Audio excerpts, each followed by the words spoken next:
القنيطري لأولمبيك خريبكا عادت عليه بخسارة ثقيلة. 3 أهداف نظيفة كانت النتيجة التي حقق بها أولمبيك خريبكا فوزه الخامس هذا الموسم.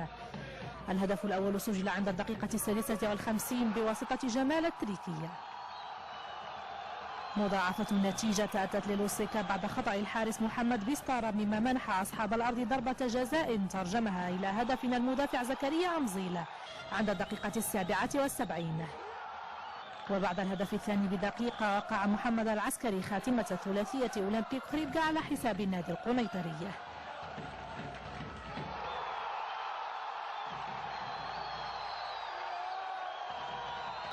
الصحابي تفوق على أول فريق دربه في القسم الأول للبطولة، وتفوق مدرب الفريق الخريبكي رجعته عناصر الكاكي إلى العياء الذي بدا واضحا في صفوف النادي القنيطري.